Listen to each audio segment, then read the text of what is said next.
One, two, three, come on.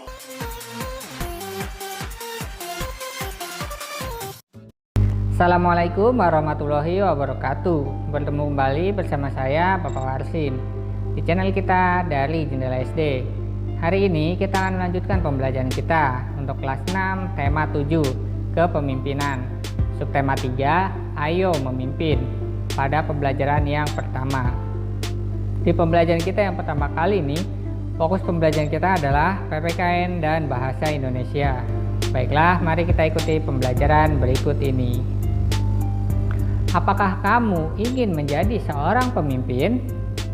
Kemampuan apa yang sudah kamu miliki? Apakah kemampuanmu akan bermanfaat bagi anggota? Ayo membaca. Apabila kamu ingin menjadi seorang pemimpin, kamu harus tahu siapa dirimu, apa kelebihanmu dan kekuranganmu. Hal ini akan bermanfaat agar kamu tahu kemampuan apa yang harus kamu kembangkan.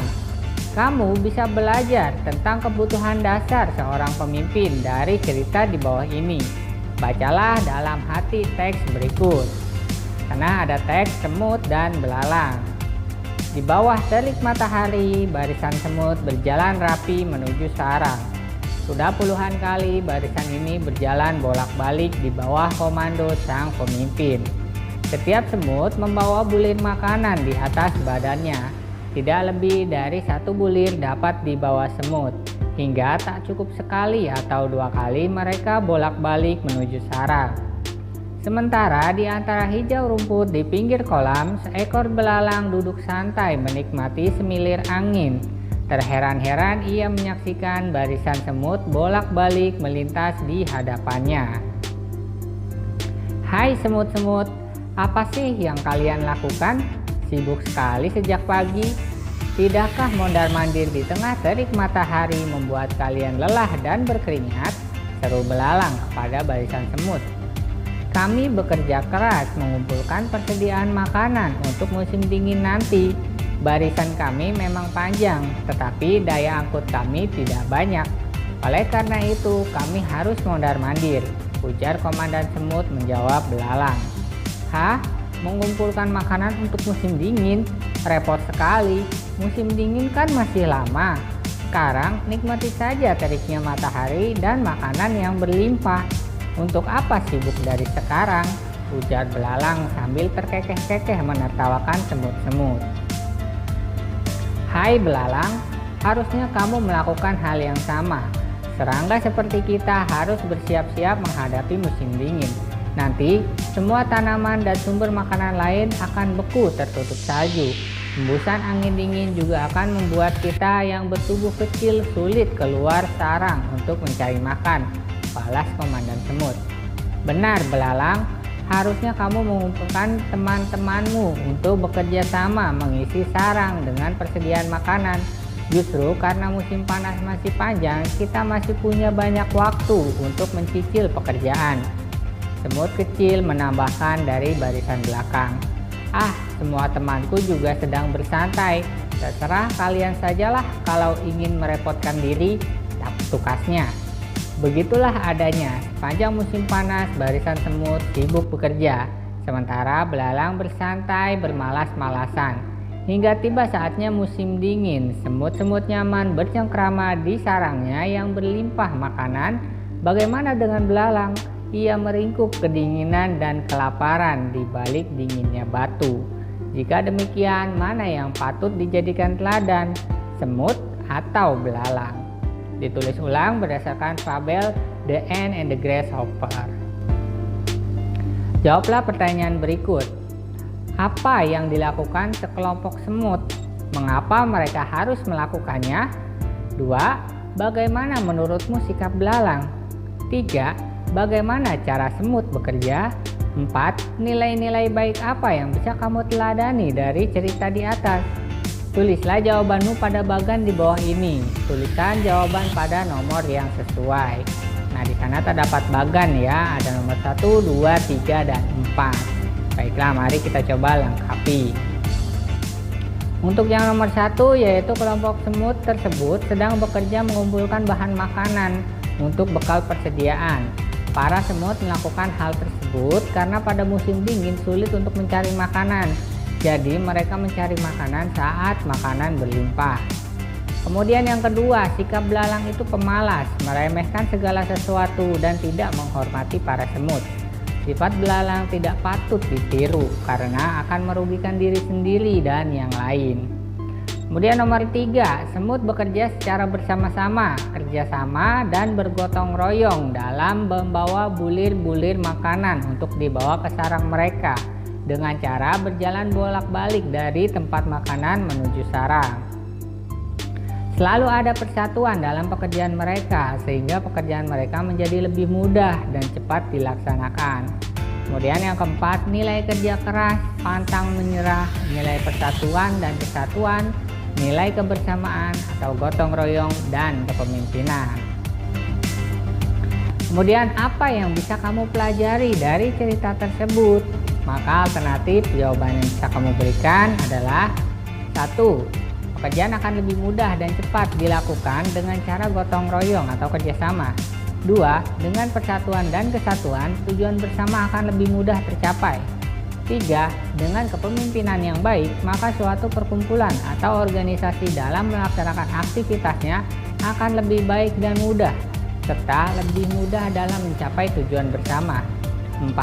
Bekerja keras pantang menyerah akan membuahkan hasil yang baik sesuai dengan yang diharapkan. 5. Dengan saling menasihati satu dengan yang lain, maka keberhasilan suatu tujuan akan lebih mudah tercapai dan akan timbul rasa kekeluargaan dan kebersamaan. 6. Malas dan sombong hanya akan merugikan diri sendiri. Ayo mengamati. Seorang pemimpin harus tahu kelebihan dan kekurangan dirinya. Semut mencontohkan kondisi dirinya yang tidak bisa bekerja di musim dingin. Untuk mengatasinya, semut bekerja di musim panas agar mereka tidak kelaparan di musim dingin. Semut tahu kelebihan dan kekurangannya. Ia tidak sombong. Nilai-nilai itulah yang harus dimiliki oleh seorang pemimpin. Apakah kamu tahu kelebihan dan kekurangan dirimu? Ayo isi diagram berikut. Nah, di sana ada diagram tentang kelebihanku dan kekuranganku, serta apa yang akan aku lakukan dengan kelebihan dan kekuranganku tersebut. Baiklah, mari kita coba lengkapi. Kelebihanku yang pertama, mudah bergaul, humoris, pantang menyerah, toleran, dan rasa ingin tahu yang tinggi. Sedangkan kekuranganku adalah pelupa, menunda pekerjaan, ceroboh, penakut, dan malas. Kemudian yang harus aku lakukan yaitu saya akan menggunakan prinsip SWOT atau SWOT ya. Strength yaitu kekuatan, weakness atau kekurangan, opportunities atau peluang, dan threat atau ancaman dalam menggapai cita-cita atau apa yang menjadi harapan saya. Dengan kekuatan atau kelebihan, saya akan mampu mengambil keuntungan dari peluang atau opportunities yang ada, serta bagaimana cara mengatasi kelemahan atau kekurangan weakness yang saya punya, yang mana kekuatan atau kelebihan saya tersebut mampu menghadapi segala tantangan atau ancaman. Simpan catatanmu, perlihatkan kepada orang tuamu, dan diskusikan. Ayo berdiskusi. Menyadari kekurangannya, semut hidup dengan bergotong royong. Mereka sadar bahwa tidak mungkin dapat mengumpulkan makanan tanpa bekerja sama. Catatlah beberapa bagian kegiatan yang membutuhkan gotong royong di sekolahmu. Bandingkan hasilnya dengan teman sebelahmu. Nah, di sana ada tabel tentang kegiatan di sekolah yang membutuhkan gotong royong beserta alasannya. Baiklah, mari kita coba lengkapi. Yang pertama, gotong royong dalam piket kelas, kemudian dalam persiapan upacara bendera, lalu dalam mengerjakan tugas kelompok, dan mengumpulkan dana untuk menolong korban bencana ya. Kemudian bisa juga dalam melaksanakan 5K ya, kebersihan, keamanan, ketertiban, keindahan, dan kekeluargaan di sekolah.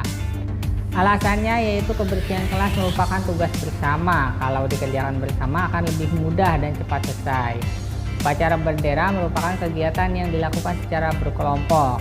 Jika tidak ada semangat gotong royong, maka kegiatan upacara bendera bisa gagal terlaksana. Kemudian jika kerja kelompok dikerjakan bersama-sama, maka hasilnya dicapai pasti akan lebih bagus, lebih mudah, dan lebih bervariasi. Gotong royong dan semangat kekeluargaan merupakan pengamalan nilai-nilai keadilan sosial. Apakah kamu sudah melaksanakannya dalam kehidupan sehari-hari? Ayo membaca. Tahukah kalian tentang koperasi? Bagaimana orang-orang di dalamnya bekerja? Apa manfaat bagi anggota? Ayo, baca teks berikut dalam hati dan pahami maknanya. Sejahtera bersama koperasi. Secara sukarela, sebagian besar guru dan karyawan di SD Palapa menjadi anggota koperasi karyawan. Koperasi ini didirikan sejak 5 tahun yang lalu. Terasa benar oleh mereka manfaat menjadi anggota koperasi ini. Sebagian guru dan karyawan yang memiliki usaha kecil dapat bekerja sama dengan unit usaha koperasi untuk mengembangkan usaha mereka. Sebagian lagi merasakan manfaat dari unit simpan pinjam. Pada akhir tahun diadakan rapat anggota koperasi. Seluruh guru dan pegawai SD Palapa hadir. Pada rapat ini, Pak Badru selaku Ketua Koperasi periode 2012 sampai 2014 akan memaparkan pencapaian selama setahun, sekaligus membuka penerimaan anggota baru. Bapak dan Ibu guru serta seluruh karyawan SD Palapa yang saya hormati, tidak serasa sudah 1 tahun saya menjalankan kepercayaan dari Bapak dan Ibu untuk memimpin koperasi karyawan kita. Sudah berapa tahun kita bersama-sama merasakan manfaat organisasi kecil kita ini. Kita perlu ingat kembali bahwa tujuan mendirikan koperasi bukan untuk mencari keuntungan. Koperasi karyawan kita didirikan untuk meningkatkan kesejahteraan bersama. Semua anggota memiliki kesempatan yang sama untuk menikmati hasil atas berkembangnya usaha bersama ini. Bapak dan Ibu, kekeluargaan dan kebersamaan merupakan modal utama dalam koperasi ini. Peduli terhadap jalannya usaha koperasi menjadi kewajiban tiap anggota, bukan hanya tugas ketua atau pengurus. Semua memperoleh kesempatan untuk belajar. Secara mandiri kita menetapkan jenis usaha koperasi dan menjalankannya. Pengurus yang melaksanakan, anggota yang mengawasi dan memberi masukan. Keuntungan pribadi tidak diutamakan, justru melalui koperasi kita mengasah kepedulian terhadap kebutuhan anggota lain. Sudah 5 tahun berjalan, semua keputusan kita tetapkan bersama secara musyawarah. Begitupun dengan keuntungan koperasi di tahun ini, apakah akan dibagikan kepada anggota atau akan dimasukkan kembali sebagai penambah modal? Akan kita diskusikan dalam rapat besar hari ini. Bapak dan Ibu, rapat besar koperasi tidak hanya untuk anggota, namun terbuka untuk semua. Justru saya ingin semua keluarga besar SD Palapa menyaksikan proses musyawarah ini. Saya ingin semua menyaksikan bahwa banyak hal yang dapat dipelajari melalui koperasi karyawan. Saya ingin semua merasakan bahwa kesejahteraan bersama dapat diwujudkan melalui kepedulian, kekeluargaan, serta kebersamaan. Bapak dan Ibu, saya tentu berharap anggota koperasi terus bertambah. Semoga saja suatu saat nanti keluarga besar SD Palapa lengkap ada di dalamnya. Tak perlu risau memperhitungkan keuntungan pribadi, tetapi ayo kita berusaha mewujudkan kesejahteraan bersama melalui koperasi. Suasana hening sejenak sebelum gemuruh tepuk tangan menyambut pidato Pak Badru. Di dalam hati semua setuju, kesejahteraan bersama merupakan tanggung jawab semua. Baca sekali lagi isi pidato Pak Badru, tuliskan pesan-pesan yang kamu temukan.